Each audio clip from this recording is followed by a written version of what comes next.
दोस्तों नमस्कार। जो पार्लियामेंट बीते 10 दिनों से ठप पड़ी थी, वही पार्लियामेंट बीते 24 घंटों में ऐसी सक्रिय हो गई कि 24 घंटे के भीतर ही उसने एक एक्स्ट्रा ऑर्डिनरी नोटिफिकेशन निकाल दिया। और नोटिफिकेशन भी राहुल गांधी की सदस्यता रद्द करने को निकाला गया, और वह भी एक चीफ मेट्रोपॉलिटन मजिस्ट्रेट के फैसले को लेकर निकाला गया। यानी संसदीय राजनीति के इतिहास में कोई पहला मौका नहीं है कि कोई सांसद की सदस्यता रद्द की जा रही हो, लेकिन यह पहला मौका है कि फैसला मजिस्ट्रेट का और आरोप मानहानि का। इससे पहले जो भी सांसदों को लेकर नोटिफिकेशन जारी हुआ और संसद की सदस्यता रद्द की गई, उन पे बेहद गंभीर आरोप।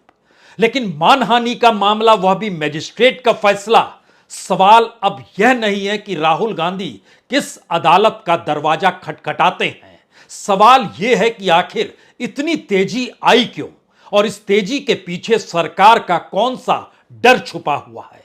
और उस डर के मद्देनजर क्या वाकई सरकार को नजर आने लगा है कि 2024 में अगर मोदी सत्ता ही इस देश में मुद्दा बन गई तो फिर कहीं के नहीं बचेंगे। यह स्थिति क्या सरकार को कटघरे में खड़ा कर रही है? और आनन फानन में जिस रवानगी और तेजी के साथ फैसले लिए जा रहे हैं, और आज का फैसला जो लिया गया वो हैरतपूर्ण इसलिए है क्योंकि जिन बातों का जिक्र पार्लियामेंट में खुले तौर पर नारों की शक्ल में हो रहा था, नारों से पहले बहस के जरिए किया जा रहा था, उस बहस से पहले रैलियों में और सड़क पर होने वाले प्रदर्शनों में हो रहा था, उसको कानूनी जामा पहनाने के लिए सरकार की यह हरकत काबिले तारीफ या काबिले गौर करने वाली है।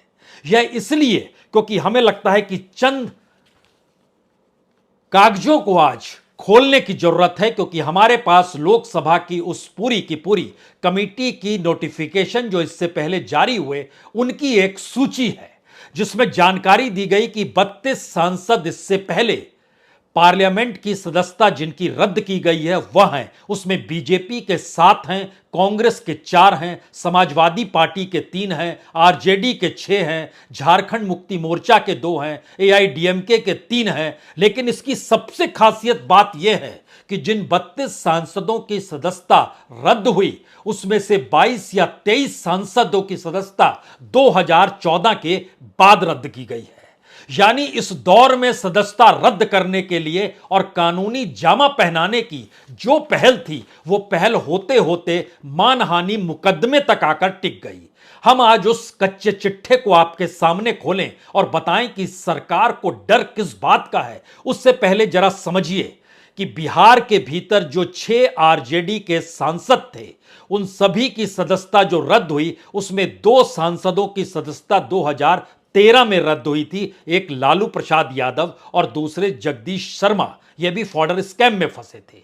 इसके अलावे फर्जरी केस में अनिल कुमार सहनी 2022 में, अनंत कुमार आर्म्स केस में 2022 में, रेप के केस में राज बल्लभ यादव 2018 में, इलियास हुसैन 2018 में, भ्रष्टाचार के मामले में। यह बिहार का हिस्सा है जो आरजेडी के साथ जुड़ा रहा। अगर उत्तर प्रदेश में कदम रखिएगा तो वहां पर कांग्रेस के एक ही हैं, राशिद मसूद, जो भ्रष्टाचार के मामले में 2013 में उनकी सदस्यता रद्द हुई थी, लेकिन उसके बाद बीजेपी के ऑफिस ऑफ प्रॉफिट 2015 में हमला करने का आरोप था कॉप्स पर समाजवादी पार्टी के नेता अब्दुल आजम का, जो सबसे ताजा तरीन मामला है 2023 का। इनकी सदस्यता भी रद्द की गई।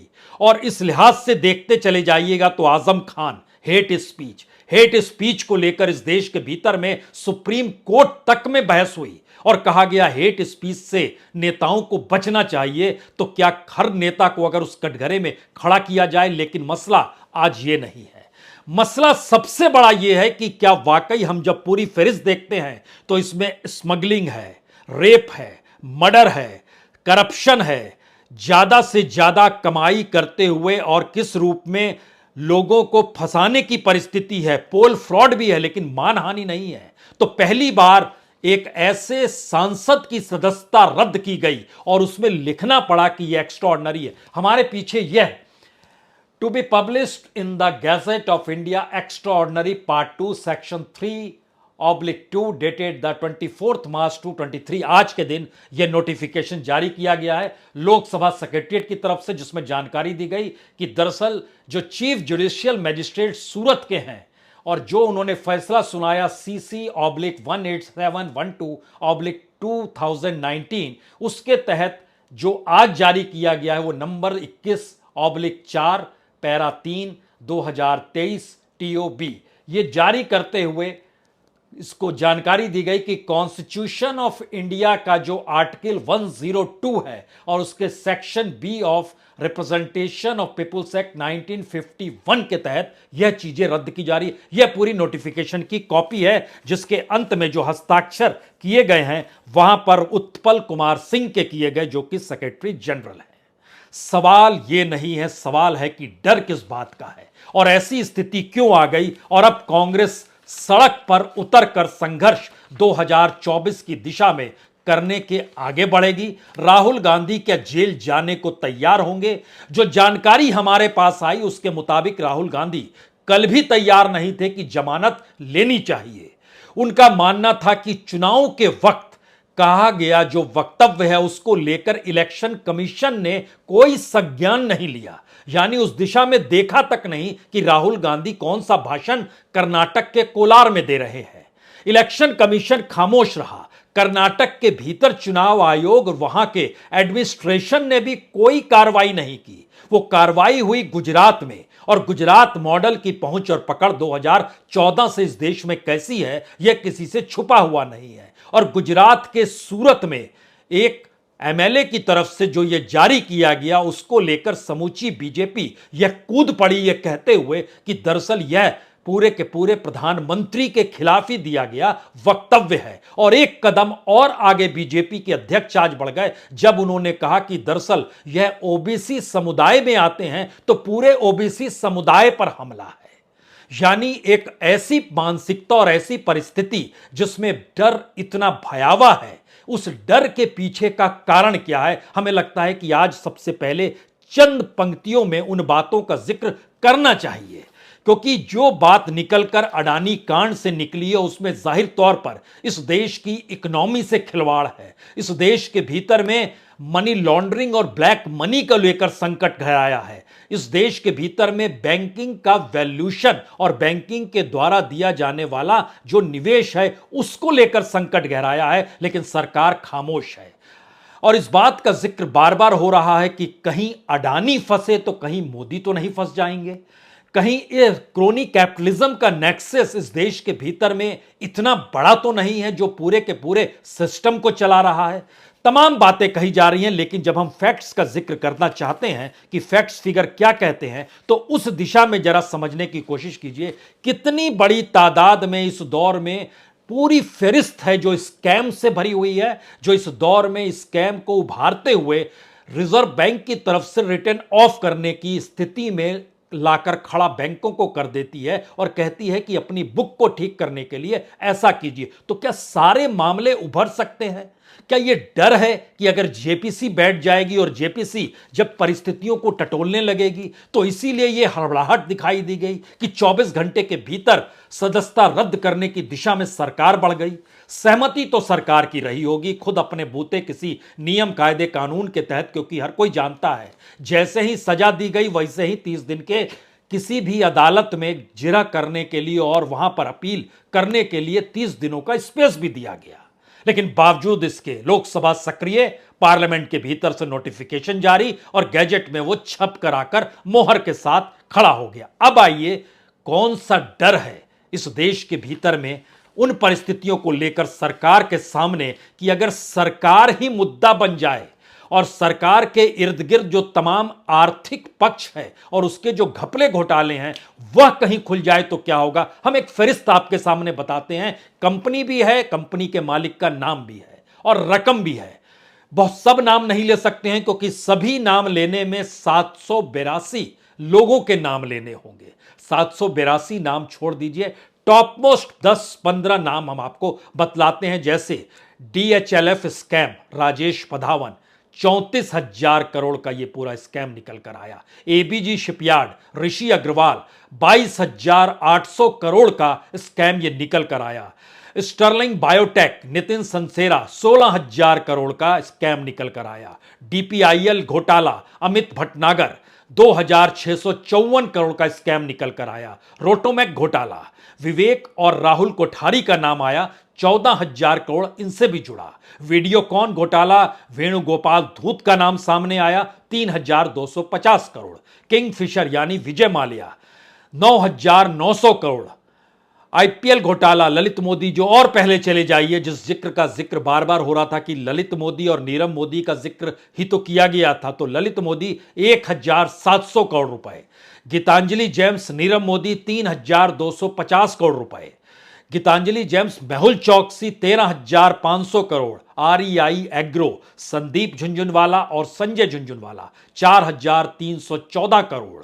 Vinson Diamond and Jewellery 4,076 crore. और आरबीआई ने अपने बट्टे खाते में इन सबको डालने की दिशा में कोई कोताही नहीं बरती। यानी जिस देश के भीतर में इन सारी चीजों को लेकर एजेंसियों को सक्रिय होना चाहिए, जो अडानी कांड के बाद से लगातार पार्लियामेंट में गूंज रहा है, उस सवालों से दूर आरबीआई सक्रिय होती है कि मामला रेड कारपेट के नीचे चला जाए और लीगली तौर पर उसको रिटन ऑफ कहा जाता है, जहां पर कर्ज लेने वाला कर्ज नहीं चुका पा रहा है, यह सोचकर कह दिया जाता है कि ठीक है, कोई बात नहीं।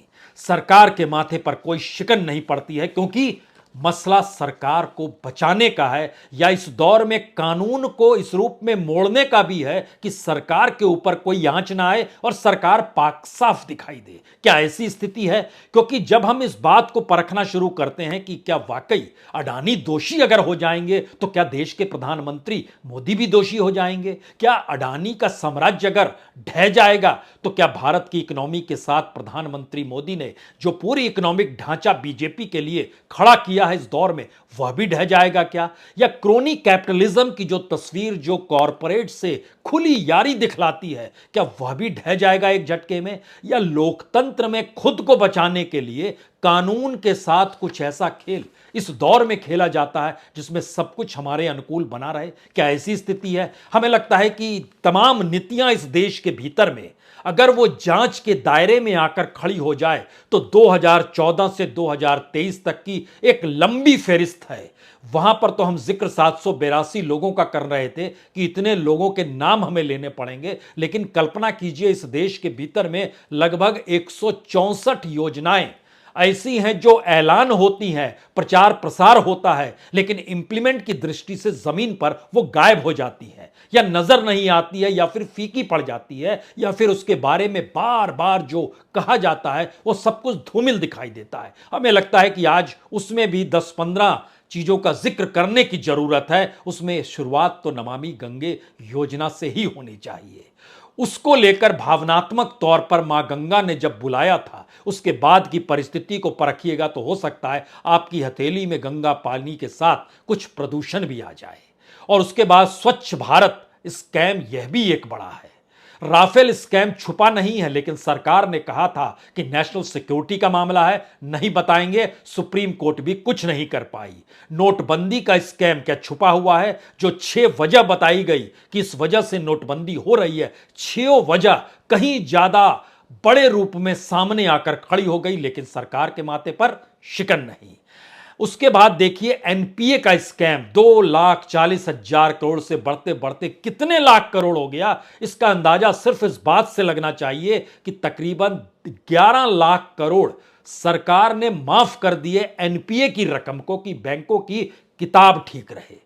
और उसके पीछे का जो पूरा घोरक धंधा था, जिन्होंने कर्ज लिया था, वह किस रूप में पॉलिटिकली सक्रिय रहे या पॉलिटिकल पार्टी को सक्रिय बनाए रखने के लिए कितना पैसा कहां से देते चले गए, यह एक अलग किस्सा। और इसके साथ इलेक्ट्रल बॉन्ड जुड़ा हुआ है, जो 12 लाख करोड़ से ज्यादा का इस दौर में हो गया, और विदेशी पूंजी भी लेने से कोई घबराहट नहीं है।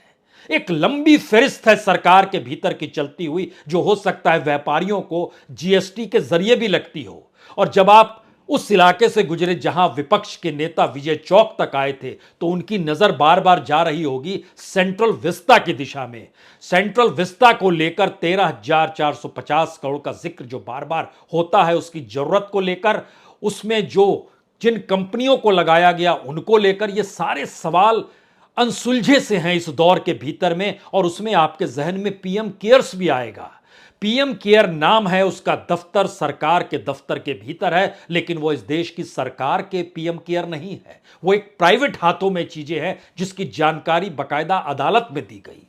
ये कौन सी परिस्थिति है कि खुले तौर पर एक ऐसा सिस्टम बना दिया गया और इस दायरे में इस देश के तमाम सार्वजनिक उपक्रमों को कॉरपोरेट को देना, पीएसयूज का जो सेल है, पेट्रोल डीजल टैक्स जो रेवेन्यू सरकार की कमाई है, यह भी कल्पना के परे है कि 7 और 8 लाख करोड़ 2022-23 के बीच में इतनी बड़ी रकम रेवेन्यू के जरिए कमाई गई, जो कल्पना के परे है। इससे पहले कोई सोच नहीं सकता था। दुनिया के बाजार में कोई भी कीमत हो, हालांकि आज की तारीख में बहुत कम कीमत है डीजल कच्चे तेल की, लेकिन भारत में वह उसी कीमत में मिलेगा जिससे सरकार के पास पैसा आता रहे। सरकार की आर्थिक नीतियां और आर्थिक नीतियों के ऊपर प्रचार प्रसार का पैसा इन्हीं प्रोसेस से निकल कर आता है। यह टैक्स पेयर भर का पैसा नहीं है, यह सिर्फ सरकार की अपने कामकाज को करने की कमाई का एक हिस्सा बन गया है।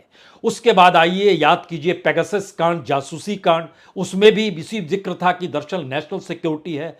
निजीकरण और मोनेटाइजेशन के दायरे में इस देश में अलग अलग मंत्रालयों के भीतर से जो योजनाएं निकाली गई, वो सिर्फ 6 लाख करोड़ की नहीं है। दोनों को जोड़ दीजिएगा तो ये 6 लाख नहीं, लगभग 50 लाख करोड़ पार कर जाएंगी, जिस स्थिति में 2025 तक के आंकड़े रखे गए कि इनका हमको मोनेटाइजेशन करना है या इनका निजीकरण करना है। और इस दिशा में जब आप बढ़ते चले जाएंगे तो योजनाओं की एक लंबी फहरिस्त आपके सामने आकर खड़ी हो जाएगी। तो 3-4 सवाल इस दौर में सबसे बड़े हैं। आखिर क्यों जरूरत पड़ी राहुल गांधी के 24 घंटे के भीतर, वह भी एक मैजिस्ट्रेट द्वारा दिए गए फैसले को लेकर, और उस फैसले के साथ जब यह भी जोड़ा गया कि 30 दिन के लिए जमानत देते हैं कि आप बड़ी अदालत में जाइए और इसको क्वैश करा सकते हैं। उसके बावजूद भी सक्रिय पार्लियामेंट हुआ, लोकसभा हुई, लोकसभा का सचिवालय हुआ और तुरंत फुरत में एक्स्ट्रा ऑर्डिनरी नोटिफिकेशन बना दिया गया। पहला सवाल इसी से जुड़ा हुआ है, क्या इस देश के भीतर में 9 बरस के बाद इस देश की जनता उस पूरी प्रक्रिया को समझ चुकी है, जहां पर जो भी सवाल करे या जो भी सवाल करते हुए सरकार को कटघरे में खड़ा करे, उसको मैसेज देने की जरूरत है, और मैसेज खुले तौर पर होना चाहिए। यानी मैसेज छुप के नहीं दिया जाएगा जिससे बाकी लोग घबराने लगे। यानी राहुल गांधी को अगर सदस्यता रद्द की जाती है तो सोचिए नीतीश कुमार क्या सोचेंगे, ममता बनर्जी क्या सोचेगी, अखिलेश यादव क्या सोचेंगे, या फिर अरविंद केजरीवाल क्या सोचेंगे, या सत्ता से दूर बैठे शिवसेना के उद्धव ठाकरे क्या सोचेंगे, और एनसीपी के शरद पवार क्या सोचेंगे। इनके तो हाथ पांव फूलने लगेंगे। जब राहुल गांधी को नहीं बख्शा तो फिर बाकियों की क्या औकात। और बाकियों को लेकर तो कभी भी अंदर डाला जा सकता है, इनके पीछे तो देश भर का कोई संगठन भी नहीं है। कांग्रेस के पास संगठन है तो मोहल्ले के भीतर आतंक और खौफ फैलाने का बहुत पुराना रास्ता रहा है। उस मोहल्ले के सबसे बड़े गुंडे को पकड़िए और उसको अंदर डाल दीजिए तो सारी चीजें हो जाती हैं। परिस्थिति तो क्या ये गुजरात मॉडल का एक नायाब रूप है जो भारत के लोकतांत्रिक और संसदीय राजनीति के भीतर भी उसी तर्ज पर आकर खड़ा हो गया है। और ये मैसेज खौफ पैदा करने का है या खुद खौफ में आ चुके हैं, इसलिए हड़बड़ाहट में लिया गया ये फैसला तो नहीं है। हमने जानबूझ के आज पीछे जॉर्ज फर्नांडिस की एक किताब रखी है। जॉर्ज फर्नांडिस जेल में थे मुजफ्फरनगर में, और नारा लगने लगा था कि जेल का ताला टूटेगा, जॉर्ज फर्नांडिस जीतेगा। जेल का ताला भी टूटा, जॉर्ज फर्नांडिस भी छूटे, और उस वक्त इंदिरा गांधी चुनाव हार गई। इतिहास देखिए कैसे घूमकर उसी दिशा में खड़ा हो गया है। इंदिरा गांधी को 1977 के जनवरी के महीने में यह लग नहीं रहा था कि वो चुनाव हारेंगी। उनके इर्द गिर्द के सारे लोग कहते थे चुनाव जीतेंगे। इमरजेंसी हटाई, चुनाव हुआ, चुनाव हार गई। वो जिस रैली में जाती थी बड़ी भीड़ लगती थी, और भीड़ लगते वक्त जिसका जिक्र विशन किताब ये वाली है, विशन टंडन की जो किताब है आपातकाल, एक डायरी के तौर पर है, उन्होंने इस किताब में इस बात का जिक्र किया हुआ है कि कैसे अपने तौर पर जब वो रैली करने जाती थी तो लोगों की भीड़ रहती थी और लोग देखने आते थे वो कौन सी महिला है जिसने इस देश में इमरजेंसी थोप दी, जिसने इस देश के भीतर में लोगों को जेलों में ठूस दिया। और जिस तरीके से दिल्ली के भीतर संजय गांधी ने उस दौर में जो कुछ किया, वो सारी चीजें कहीं इंदिरा गांधी के साथ जुड़ती चली गई।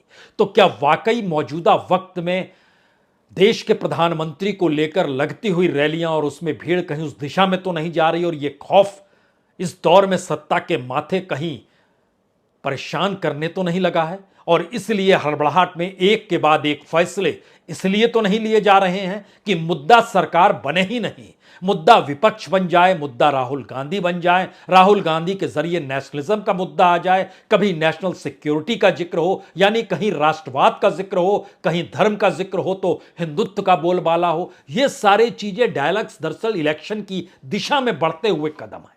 और जब हम इन बातों का जिक्र कर रहे हैं तो तीसरा मुद्दा कहीं बड़ा है, यानी एक तरफ खौफ पैदा करना, एक तरफ खौफ जदा हो जाना।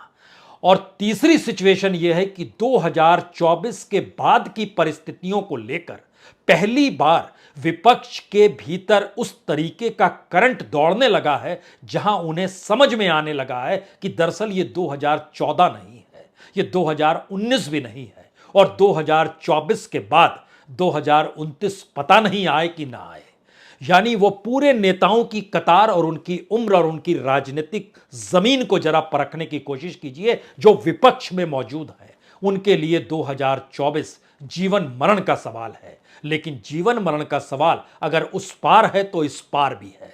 इसीलिए फैसले तुरंत फुरत में लिए जा रहे हैं और 24 घंटे से भी कम वक्त में सूरत के मजिस्ट्रेट के दिए फैसले पर अमली जामा पहनाते हुए राहुल गांधी की सदस्यता रद्द करने का ऐलान बाकायदा नोटिफिकेशन के जरिए कर दिया गया। यह मैसेज है कि अब कांग्रेस सड़क पर, राहुल गांधी जेल में, और भारत की राजनीति में एक बड़ा उबाल, या फिर अदालत के जरिए मामला क्वैश और संसद की महत्ता खत्म, और इसके बाद सड़क पर इस देश में सियासी बोलबाला और उसका संग्राम, या एक तीसरी स्थिति है कि इसके आगे क्या क्या होने वाला है, इसका इंतजार इस देश को करना है, देखना है, या फिर 2024 की दिशा में बढ़ते हुए कदम शायद जनता के फैसले का इंतजार कर रहे हैं। यही मुश्किल है। बहुत बहुत शुक्रिया, बहुत बहुत शुक्रिया।